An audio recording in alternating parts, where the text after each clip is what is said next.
Shalom, selamat mendengarkan firman Tuhan yang luar biasa. Semoga kita semua diberkati, diberikan kekuatan, diberikan pengetahuan yang baru tentang rahasia-rahasia firman Tuhan yang luar biasa. Dan janji-janji Tuhan memerdekakan kita semua untuk hidup lebih dari pemenang. Tuhan Yesus memberkati, selamat mendengarkan. Bapa yang baik, terima kasih buat apa yang sudah terjadi, sedang terjadi, dan yang akan terjadi.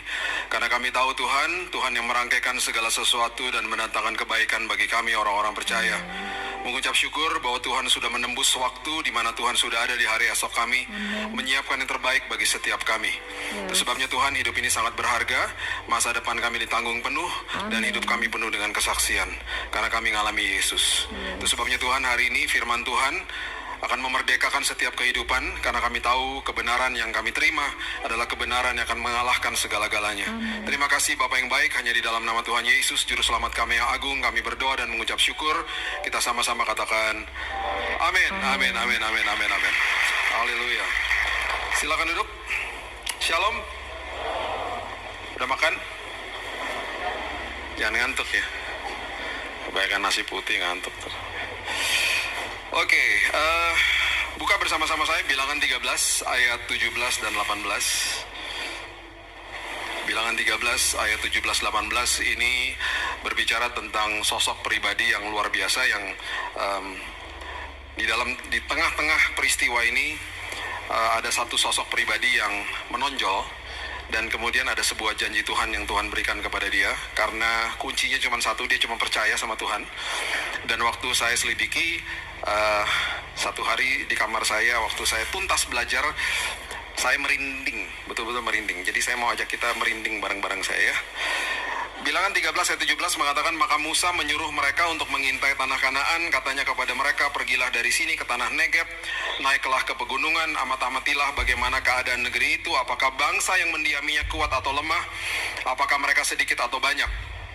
Ini ada 12 orang yang diperintahkan sama Musa untuk mengintai tanah perjanjian. Tanah perjanjian sudah dijanjikan diberikan kepada mereka. Ya, jadi mereka diminta untuk mengintai aja. Sudah dijanjikan, sudah diberikan kepada mereka. 12 pengintai ini sebenarnya ada satu suku yang nggak ikut. Ya, suku Lewi nggak ikut. Mereka lagi latihan praise and worship, mereka nggak ikut. Tetapi kenapa tetap 12? Karena suku Yusuf mengirim dua suku, sub-sukunya ya, Efraim dan Manasye. Jadi Tuhan itu sangat detail dengan, kalau kita baca Alkitab, kode, angka, itu nggak kebetulan, itu semuanya ada maksudnya, ada artinya gitu ya. Jadi Alkitab kita tuh memang dahsyat dan luar biasa karena sumbernya satu ya. Oke, Bilangan 13 ayat 23 mengatakan begini. Ketika mereka sampai ke lembah Eskol. Lembah Eskol ini udah ada di dalam tanah perjanjian. Mereka masuk ke lembah Eskol, ya mereka nggak sadar bahwa mereka ada di sebuah tempat yang nantinya ada sebuah kaitan dengan apa yang mereka percayai sebenarnya. Makanya Tuhan kasih tahu di awal bahwa ini loh tanah perjanjian ini nih. Kenapa? Karena di lembah Eskol ini ditemukan begini, dipotong mereka di sana suatu cabang dengan setandan buah anggurnya. Lalu berdualah mereka menggandarnya, juga mereka membawa beberapa buah delima dan buah arah. Jadi ternyata di lembah Eskol ditemukan di dalam tanah perjanjian buah-buahnya juga luar biasa, besarnya luar biasa, sampai harus digandar, sampai harus dipikul buahnya. Oke, lembah Eskol ada kaitannya dengan apa yang nanti kita akan bahas. Itu sebabnya jangan lupa garis bawahi, dan yuk kita katakan bersama-sama lembah Eskol 2-3. Lembah Eskol. Katakan dengan keras 1, 2, 3. Lembah Oke, Eskol. jangan lupa ya, lembah Eskol ya. Kemudian ayat 24. Tempat itu dinamai orang lembah Eskol karena tandan buah anggur yang dipotong orang Israel di sana. Kemudian begini, sesudah lewat 40 hari. Jadi mereka mengintai ini 40 hari ya. Pulanglah mereka dari pengintaian negeri itu dan langsung datang kepada Musa, datang kepada Harun, dan kepada semua bangsa Israel di Kadesh Barnea sebenarnya ya, di padang gurun Paran. Mereka membawa pulang kabar kepada keduanya dan kepada segenap umat itu, dan memperlihatkan kepada sekaliannya hasil negeri itu. Bos, guys, look, dahsyat banget nih memang nih hasil negeri itu. 12-12-nya masih sepaham, 12-12-nya masih sepakat, masih setuju. Dahsyat bos, guys, luar biasa nih hasilnya. Tiba-tiba suara mereka terpecah di ayat berikut ini. Yang 10 tiba-tiba bilang begini. Ya, mereka bilang begini di ayat yang ke-27. Mereka mulai tergoyang dan mereka mulai bilang begini. Mereka menceritakan kepadanya, kami sudah masuk ke negeri kemana kau suruh kami, dan memang negeri itu berlimpah-limpah susu dan madunya, dan ini hasilnya. Memang janji Tuhan itu dahsyat. Memang saya udah dengar, Pak, bahwa banyak orang memberikan kesaksian Yesus itu luar biasa. Tetapi, namun hanya ayat 28, bangsa yang diam di negeri itu kuat-kuat, kota-kotanya berkubu, dan sangat besar juga keturunan enak telah kami lihat di sana. Bos, memang besar dan hebat hasil tanahnya. Tapi bos, bangsa yang diam di situ gede-gede, bos. Gimana kita bisa menang? Apa yang terlihat dengan mata jasmani itu akhirnya akan seringkali mempengaruhi kehidupan orang kalau mata rohani kita tidak dicelikan sama Tuhan. Itu sebabnya di 2 Petrus 2 ayat 7-8 nanti baca di rumah, Lot itu orang yang benar, yang setiap hari melihat dan mendengar perbuatan mereka yang jahat, karena dia tinggal di tengah-tengah mereka, sama seperti kita tinggal di tengah-tengah dunia, dan setiap hari melihat dan mendengar perbuatan orang-orang yang jahat, sehingga jiwanya yang benar itu tersiksa. Sehingga jiwa kita tersiksa akhirnya. Karena kita sudah kebiasaan lihat masalah, lihat penyakit, lihat kejahatan dan kegelapan dunia tiap hari. Dan kita juga harus sadar sejak kita lahir sampai nanti kita menutupkan mata, kita nggak akan pernah lihat Yesus. Dan kita diminta percaya sama Yesus dengan apa yang tertulis, dengan pemberitaan firman, dan itu kita harus menguatkan diri kita dengan pembacaan firman supaya iman bertumbuh, dan kita harus terus belajar untuk ngalamin Tuhan. Itu sebabnya saya selalu gak akan pernah capek-capek kasih tahu jemaat, waktu kita terima Yesus sebagai juru selamat, kita dikasih status yang luar biasa, anak, ahli waris, dan orang yang punya hak penuh atas semua janji Tuhan. Percuma kalau kita nggak ambil langkah berikutnya, yaitu belajar dan mau diajar. Murid jadi matetes. Tadi ibadah sebelum ini kita belajar tentang cook, kita belajar tentang tabir.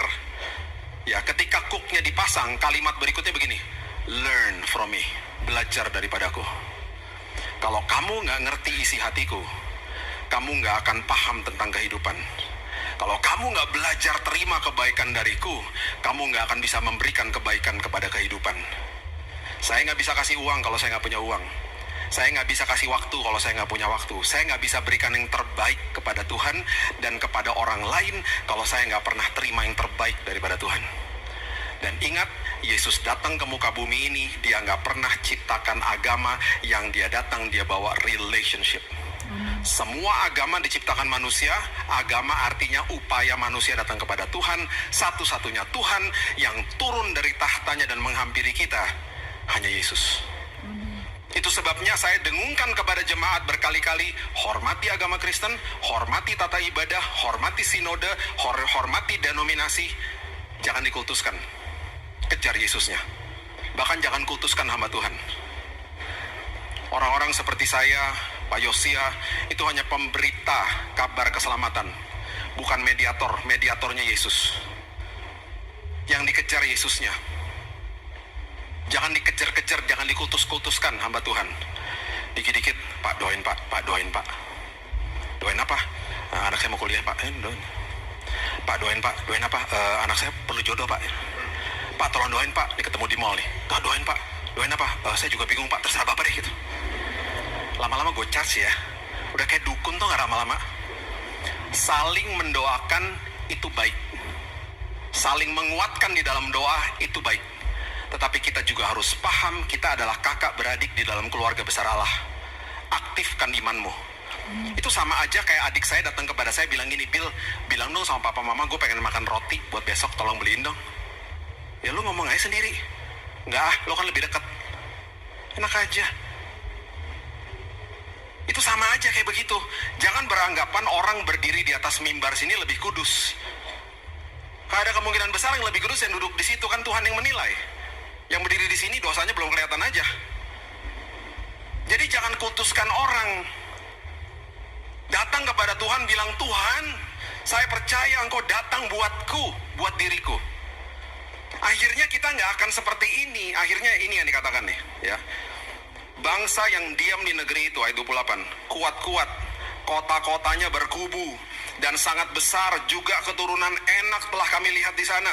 Akhirnya terkesima sama masalah, nggak tahu kebesaran Tuhan karena nggak pernah ngalamin Tuhan. Yang dialami hanya sekedar ibadah di hari Minggu. Itu juga salah pengertiannya. Karena ibadah juga tadi kita sudah bahas, ibadah nggak bisa stop. Karena semua yang serba fisik di perjanjian lama dipindahin sama Yesus, dimasukin ke dalam sini nih. Dulu yang sakral baitnya, sekarang yang sakral adalah tubuhmu adalah bait Roh Kudus.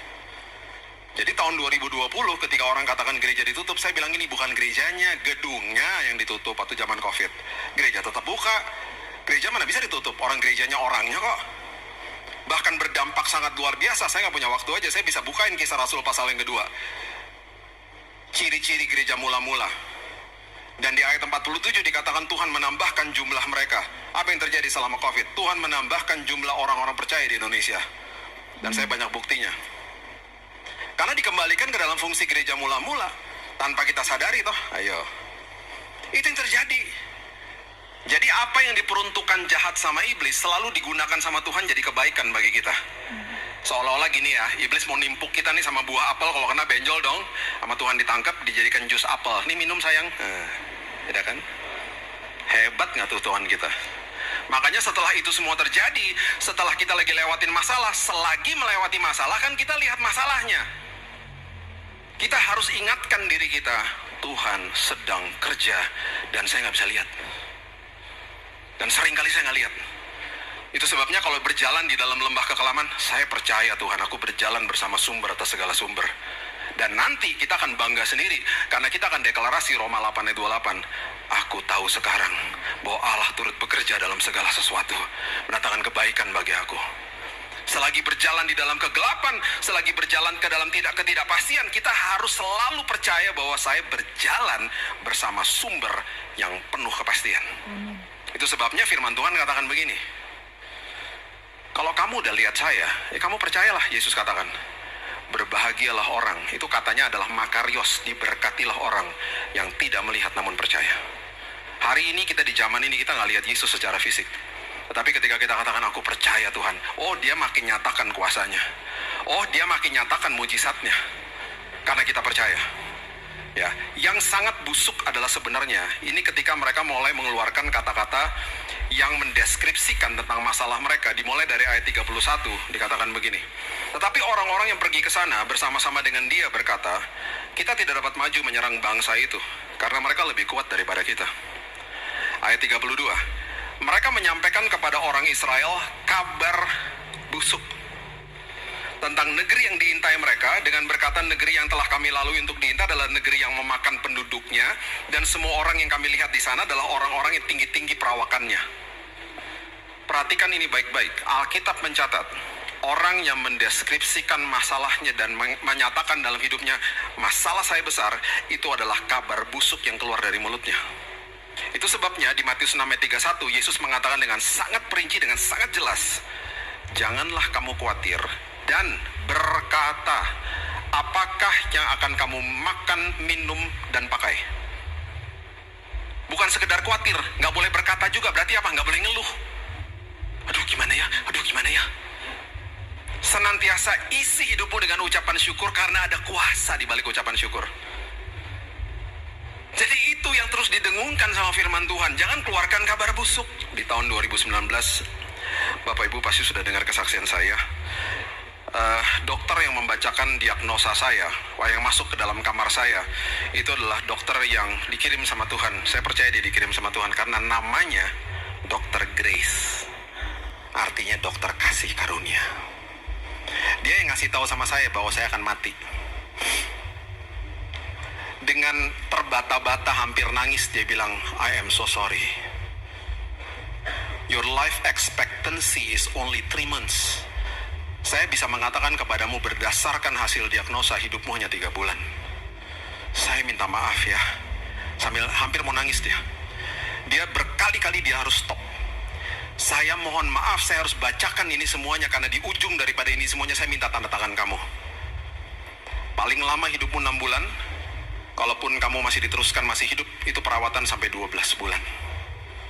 Dan sebentar lagi karena penyakitmu ini, kami sudah diagnosa ternyata kanker di dalam darahmu itu 90% sudah terkontaminasi sama kanker.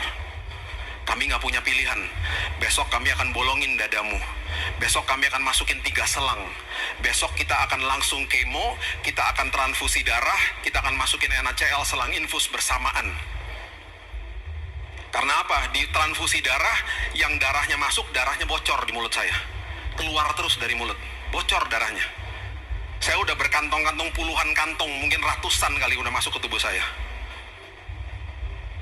Jadi kemudian dia bilang, setelah kamu di kemo, itu 1 tetes dari cairan kemo kalau jatuh ke tangannya suster, 1 tetes aja tangannya suster kebakar. Jadi kamu bisa bayangin 1 hari itu 500 mili dikali 7 hari, berarti 3,5 liter akan masuk ke dalam tubuhmu. Setelah 1 minggu, kamu melepuh organmu. Dan setelah 1 minggu kamu diobati, kamu akan masuk ICU, kamu akan koma, kamu akan dapat ventilator, dan kamu mati. Ngapain diobatin, dok? Saya sempat ngomong gitu sih. Ngapain diobatin? We have no choice. Saya harus katakan ini dan saya harus minta tanda tangan. Supaya kalau bapak mati, istri tidak akan menuntut rumah sakit. Di pagi hari, renungan pagi, saya baru baca Amsal 4 ayat 20-23. Itu pasti dari Roh Kudus. Nggak mungkin enggak. Bangun pagi tiba-tiba saya dapat ayat itu. Di ayat itu dikatakan begini, arahkan telingamu kepada ucapanku, simpan di dalam lubuk hatimu, karena itu sumber daripada kehidupan dan kesembuhan. Jadi tiba-tiba waktu dokternya keluar sambil nangis, saya dan istri saya sambil berdoa nangis. Saya tiba-tiba bilang gini, inget nggak tadi pagi ayat yang kita baca? Tiba-tiba Roh Kudus kasih tahu, Bill, jangan ngeluh ya.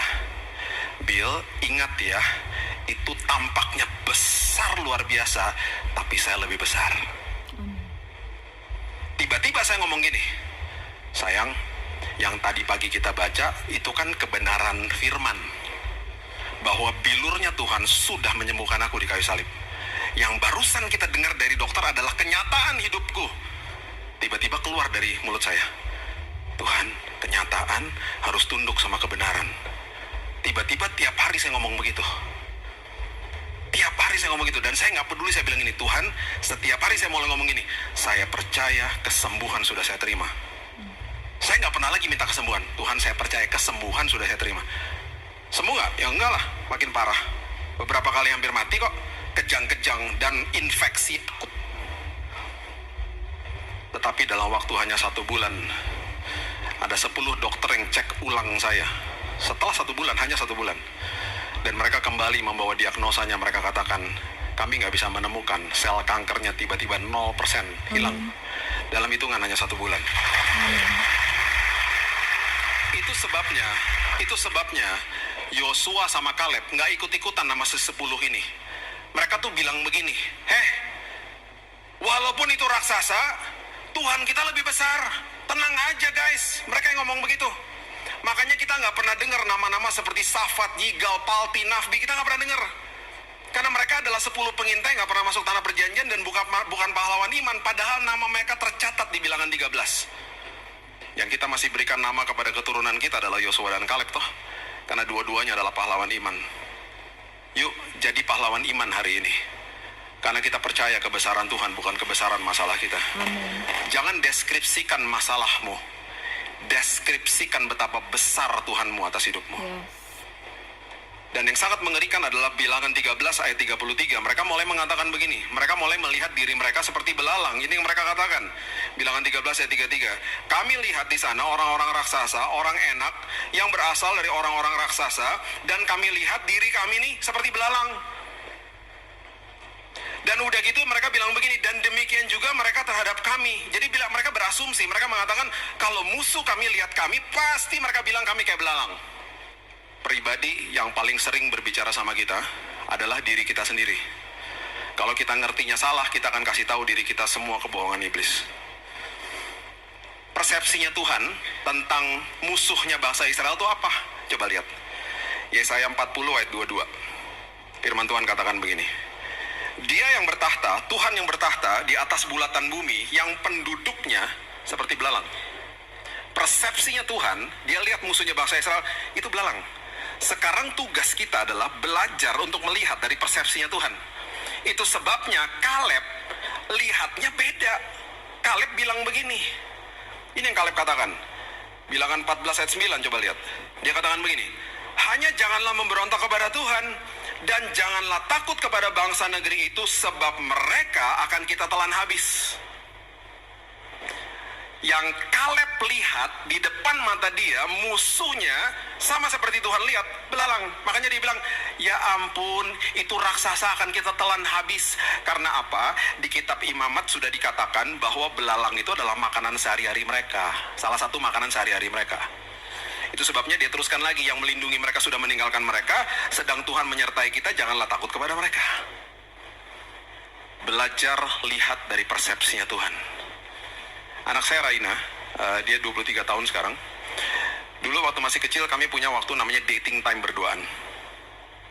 Jadi dulu kita pergi berdua, setiap minggu kita punya dating time. Jadi saya belajar bahasanya dia. Saya belajar Barbie, belajar Princess Disney, belajar Powerpuff Girl, namanya Blossom kan satunya, masih ingat saya. Saya belajar supaya saya bisa nyambung sama dia. Itu cara saya mentor anak-anak saya. Kalau anak saya yang cowok beda lagi. Film kartunnya beda lagi, namanya Oggy and the Cockroach. Yang ketawa-ketawa pasti tahu ya. Itu nggak ada bahasanya, itu kecoa ngomong sama kecoa, tahu nggak? Sepanjang film cuman gini nih. Ampun deh. Itu saya nonton sama mereka. Ya, itu pelayanan utama saya dulu sama mereka waktu mereka masih kecil-kecil. Saya investasi banyak waktu sama mereka. Jadi Raina udah kebiasaan sama saya pergi berduaan, dan berkali-kali kami terjebak di belakang lift. Karena kami suka pergi ke mall, berduaan gitu ya. Berkali-kali dia suka tarik-tarik celana saya di dalam lift yang penuh dengan orang. Dad, lift me up, gendong dong, gendong. Berkali-kali juga saya bilang, sayang susah gendongnya nanti ya, sabar ya. Sampai satu hari, saya tiba-tiba nyadar, di dalam sebuah lift yang begitu rame, berdiri paling belakang, itu anak pendeknya segini, pemandangan di depan dia kan gak nyaman. Yang sudah ketawa sudah dapat pewahyuan, yang belum ketawa tanya sama temannya, maksudnya apa sih? Kalau terjadi kejadian-kejadian tidak diinginkan, kena duluan anak saya. Kalau masih belum ngerti juga, nanti pulang ke CP aja ke sebelah. Masuk ke dalam lift kan udah boleh rame-rame, berdiri paling belakang terus begini. Oh iya, baru paham tuh. Di situ waktu saya tahu bahwa sumpek banget di bawah situ, saya minta permisi sama mas di depan. Mas permisi ya mas, saya gendong dia. Saya nggak pernah lupa waktu saya gendong dia, tiba-tiba mukanya begini. Lega. Waktu mukanya lega, apakah liftnya jadi nggak rame? Tetap rame lagi. Kenapa mukanya lega? Karena pandangannya setinggi pandangan saya. Kalau lagi lewat badai, bilang gini sama Tuhan, gendong aku Tuhan. Supaya aku lihat dari persepsinya Tuhan. Tiba-tiba ada damai sejahtera, tiba-tiba ada sukacita. Masalahnya, sorry ya, kadang-kadang makin berat. Tapi kitanya jadi tenang karena ngelihat dari persepsinya Tuhan. Makanya Kaleb bilang apa? Ya ampun, takut amat sih lo, gue telan abis tuh orang. Karena dia lihat dari persepsinya Tuhan. Tuhan saya lebih besar. Bilangan 14 maksud saya, ayat 33 dan 34. Bapak Ibu kalau bertanya kenapa bangsa Israel dihukum sampai 40 tahun, ini jawabannya. Bilangan 14 ayat 33. Anak-anakmu akan mengembara sebagai pengembala di padang gurun 40 tahun lamanya, dan akan menanggung akibat ketidaksetiaan sampai bangkai-bangkaimu habis di padang gurun. Sesuai dengan jumlah hari yang kamu mengintai di negeri itu. Berapa hari mereka mengintai? 40 hari. Satu hari dihitung 1 tahun. Nah loh, jadi hukumannya begini. Jadi 40 tahun lamanya kamu harus menanggung akibat kesalahanmu, supaya kamu tahu rasanya jika aku berbalik daripadamu. Mereka dihukum 40 tahun karena selama mereka mengintai 40 hari, 1 hari dihitung 1 tahun. Apa nggak kesel tuh Yosua sama Kaleb? Gara-gara 10 pengintai, bangsa Israel mengembara 40 tahun. Sekarang pertanyaan saya gini, mereka kan nggak buat salah. Mereka kan percaya sama kebesaran Tuhan. Kenapa mereka kena imbasnya? Mereka kena imbasnya 40 tahun. Tapi Tuhan memperhitungkan kepada anak-anaknya. Nanti jawabannya ya, sebentar ya. Oke. Coba lihat dulu Bilangan pasalnya yang ke-14 ayat yang ke-24. Bilangan 14 ayat 24. Ini persepsinya Tuhan tentang Kaleb kepada orang yang percaya kepada Tuhan. Dia katakan begini, tetapi hambaku Kaleb, saya suka kalimat ini, karena lain jiwa, bukan janji jiwa ya, karena lain jiwa yang ada padanya dan ia mengikut aku dengan sepenuhnya, akan kubawa masuk ke negeri yang telah dimasuki dan keturunannya akan memilikinya. Orang yang percaya sama Tuhan, firman Tuhan katakan orang itu adalah orang yang lain jiwa, different spirit. Orang yang gak percaya sama Tuhan adalah orang yang kelainan jiwa. Itu kata saya.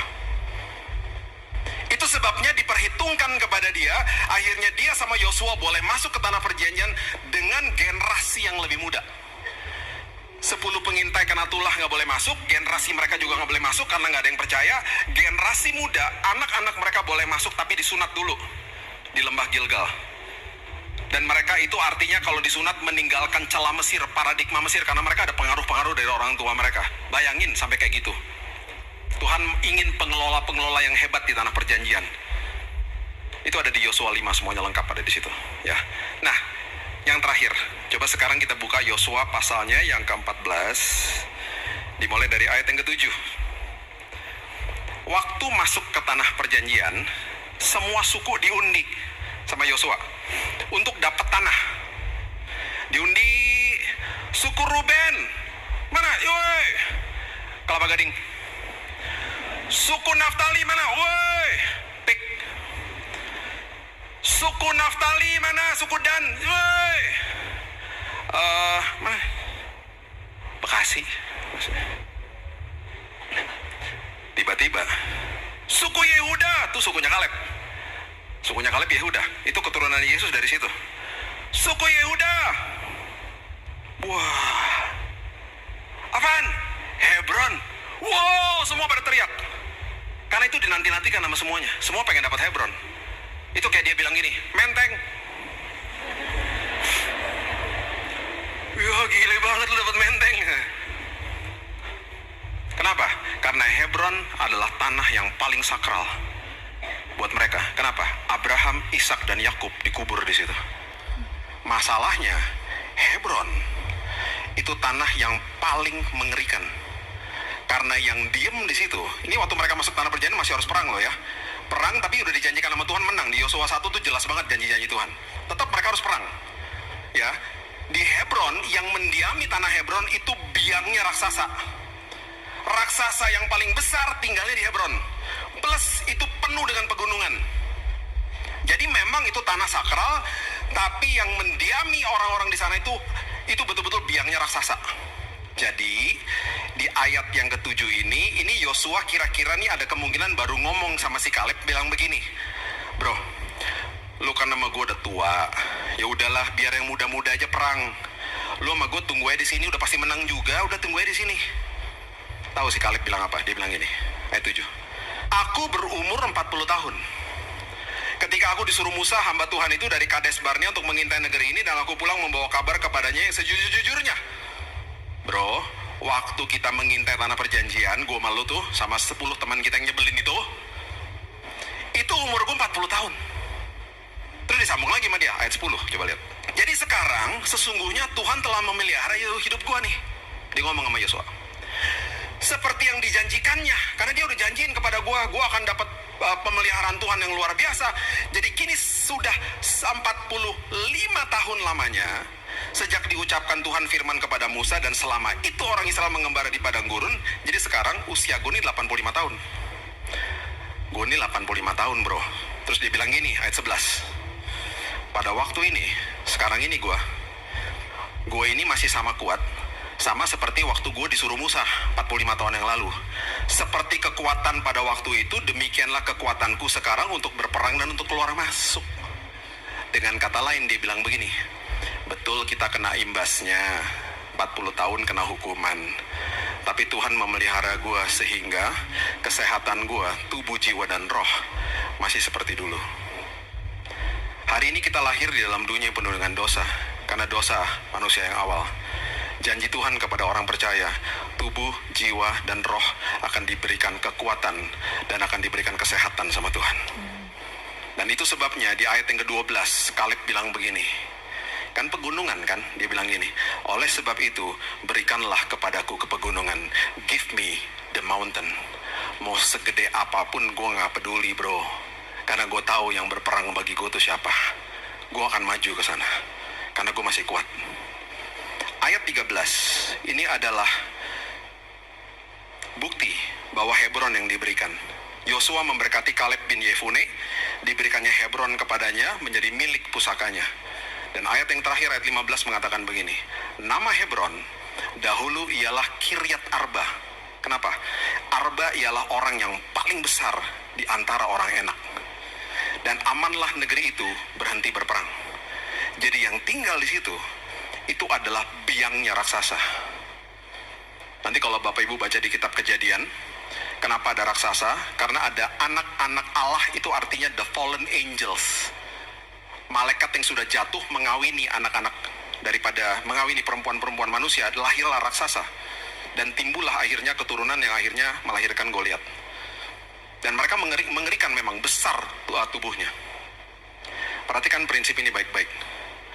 Waktu selesai dikalahkan, ternyata di balik pegunungan itu, mereka menemukan sebuah tanah yang mereka sudah pernah datangi sebelumnya. Ternyata lembah Eskol yang tadi kita katakan bersama-sama, itu ternyata ada di tanah Hebron. Di balik pegunungan yang tinggi, sudah menanti sebuah berkat yang luar biasa, dan itu semuanya diberikan kepada Kaleb. Saya mau beritahu ini kepada kita semuanya hari ini. Jika rintangan di depanmu, ujian di depanmu setinggi gunung, berarti Tuhan melihat ada Kaleb di dalammu. Dan katakan kepada gunung itu, give me the mountain, karena aku tahu Tuhan yang berperang bagi aku.